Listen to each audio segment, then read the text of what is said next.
quelque chose ne va pas. Tout a l'air si réel. Pourtant, ma famille me dit que c'est dans ma tête. J'essaie de m'en persuader mais rien n'y fait, je crois qu'il se passe quelque chose. Tout a commencé par une mélodie, que ma femme avait l'habitude de siffler en cuisinant, toujours la même. Je n'ai plus le nom, c'était une jolie mélodie, douce, ça l'aidait à se concentrer, disait-elle. Une sorte de rituel porte-bonheur ou quelque chose comme ça. Mais ce matin, la mélodie avait changé, et son sifflement était devenu faux, il m'agressait presque. Je ne voulais pas la vexer, mais ça devenait une obsession, je n'arrivais même plus à me concentrer sur autre chose. C'était tellement faux, tellement aléatoire. Heureusement, elle a fini par servir le repas, et tout est rentré dans l'ordre. Le lendemain ça recommençait. Une mélodie fausse, sans air précis. Cette fois, je n'ai pas pu m'en empêcher et je lui ai demandé quelle était cette mélodie, et pourquoi elle avait changé sa chanson fétiche. Elle a alors marqué un temps d'arrêt et s'est retournée vers moi, les yeux ronds et les sourcils haussés. « De quoi tu parles ?» m'a-t-elle demandé. J'ai toujours sifflé la même chose, depuis qu'on se connaît. Une sensation de malaise s'est alors emparée de moi, comme si tout mon sang s'était figé en une seconde. J'ai ri nerveusement et suis retourné à mes activités, comme si de rien n'était. Du moins, j'ai essayé. Quelques minutes après, mon fils est rentré, et ma femme cuisinait toujours en sifflant. Je me suis alors jeté sur lui en lui demandant s'il trouvait que maman avait changé de mélodie. N'importe quoi, c'est toujours la même foutue mélodie depuis des années, si seulement elle pouvait en changer. Mon sang s'est à nouveau figé. J'étais en train de devenir fou ou quoi? Les 3 jours suivants se sont passés normalement, enfin, mis à part cette nouvelle mélodie, mais j'essayais d'occulter ce détail. Cependant, le 4e jour, quelque chose a attiré mon attention. La voix de ma femme était devenue un peu rauque, comme celle d'une fumeuse. À table, pendant qu'elle parlait, je lui ai donc demandé si elle avait pris froid pour avoir une voix aussi grave. Mes 2 gosses et ma femme se sont alors fixés avec incompréhension, interloqués. Mon fils a regardé sa sœur en roulant des yeux. Avec un sourire, ma femme a pouffé de rire. « Oulala, tu es fatigué toi, tu devrais prendre quelques jours. » Cette réplique a visiblement beaucoup amusé les gosses. Nerveusement, je me suis donc mis à rire avec eux, pour ne pas attirer l'attention, mais je me sentais affreusement mal. Je commençais à péter les plombs, il n'y avait pas d'autre explication. Mais bon, c'était des détails, alors j'ai de nouveau mis ça de côté. Mais malheureusement, la semaine suivante s'est révélée bien plus perturbante. Cette fois, ça a été au tour de mon fils et de ma fille. En fait, ils étaient bruns comme moi, à mon grand désespoir d'ailleurs, car j'ai toujours rêvé qu'ils aient les beaux cheveux blonds de ma femme. Alors quand je les ai vus franchir le seuil de la porte, les cheveux blonds comme les blés, j'ai eu un choc. Je me suis alors tourné vers ma femme, lui demandant si elle leur avait donné l'autorisation de se faire une couleur sans me consulter, même si ce n'était pas dans son habitude. Et évidemment, elle a posé sa main sur mon front, haussant les sourcils. « Chérie, je commence vraiment à m'inquiéter, je pense que tu devrais consulter. » Repoussant sa main, j'ai persisté dans ma demande d'explication. Sa réponse m'a alors fait froid dans le dos. « Tu sais bien que nos enfants ont toujours été blonds. » Résolu, j'ai le jour même pris rendez-vous chez mon psy, qui m'avait soigné pour une dépression il y a 2 ans de ça. Une fois là-bas, j'ai évidemment voulu lui serrer la main, mais, avec stupéfaction, je me suis rendu compte qu'à la place de son bras droit, il n'y avait qu'un moignon. Voyant mon trouble, il me jeta un regard peu amical, je l'avais visiblement froissé. « Je suis désolé, je ne savais pas pour votre bras. Que vous est-il arrivé, si ce n'est pas trop indiscret ?» Il s'est alors assis en fronçant les sourcils, tout en se passant la main gauche sous le menton. Un accident quand j'avais 5 ans. Depuis le temps, vous devriez vous en rappeler. Frappé de plein fouet par cette déclaration, j'étais pétrifié, liquéfié sur ma chaise, ne sachant plus que répondre. Voyant ma détresse, soupira, puis essaya de me le rappeler. On en avait même parlé à plusieurs reprises, il m'arrivait de faire le parallèle entre mon membre manquant et votre manque de confiance en vous.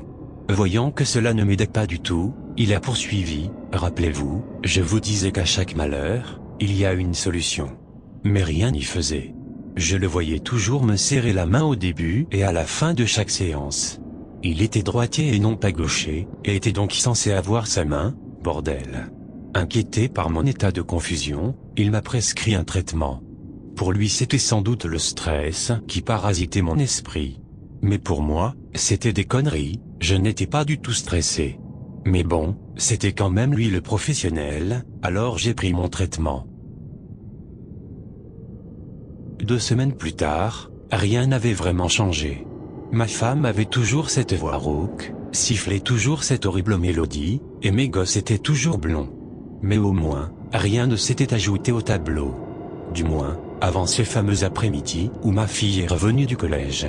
À première vue, rien n'avait changé, jusqu'à ce qu'elle me sourie. Elle qui avait toujours eu un sourire magnifique, les dents blanches et bien alignées, m'offrait aujourd'hui un spectacle bien différent. Des dents courtes et étroites, espacées de plusieurs millimètres, étaient alignées là où hier encore se tenait une dentition éclatante. C'était horrible, et elle continuait de sourire, de rire la bouche grande ouverte, et tout le monde la regardait comme si tout était normal. Putain. Je n'ai pas pu m'en empêcher, et je l'ai coupée alors qu'elle racontait sa journée à sa mère. Il s'est passé quoi avec tes dents?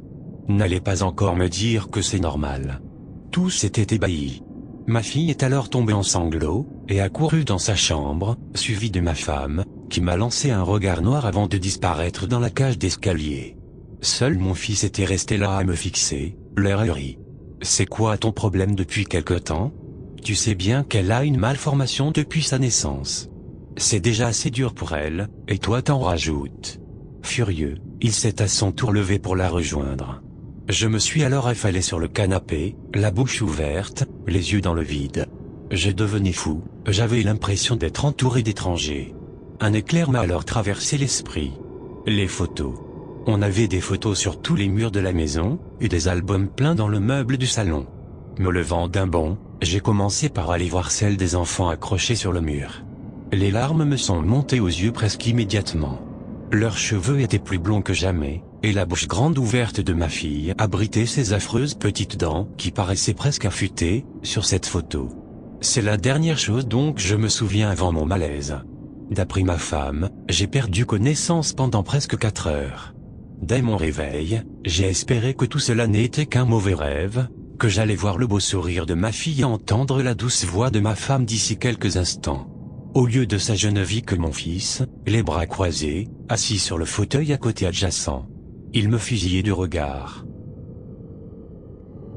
Je me suis redressé tant bien que mal, et la tête me tournait horriblement. Ça va mon grand? Mais il continuait de me fixer sans dire un seul mot. Cela a duré pendant de longues minutes, et j'aurais pu jurer qu'il n'avait pas cligné des yeux une seule fois. Thomas, pourquoi tu me regardes comme ça? Si c'est par rapport à ta sœur, je suis désolé. Il s'est alors mis à rire, même si ça n'avait rien d'un rire normal. On aurait dit un fou, ses yeux étaient presque révulsés, et son corps se contractait bizarrement. Il s'est mis à taper sur le fauteuil avec une violence que je ne lui connaissais pas. Ma femme a alors déboulé comme une furie dans la chambre, les bras en avant, suppliant mon fils de se calmer, que tout allait bien se passer. Il s'est légèrement apaisé.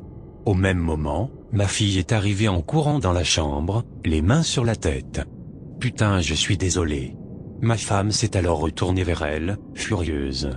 Marie, tu sais très bien qu'il ne faut jamais laisser sa porte ouverte.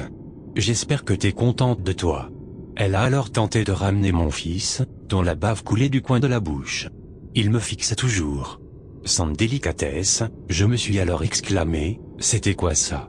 Ma fille a momentanément semblé surprise par ma question, avant de secouer sa tête.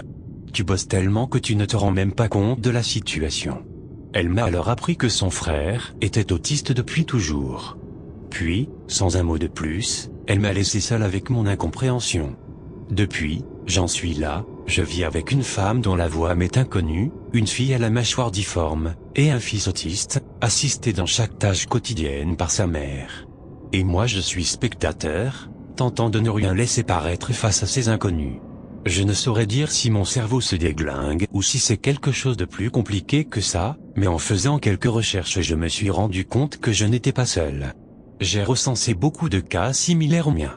Je crois que quelque chose se trame, quelque chose qui nous dépasse tous.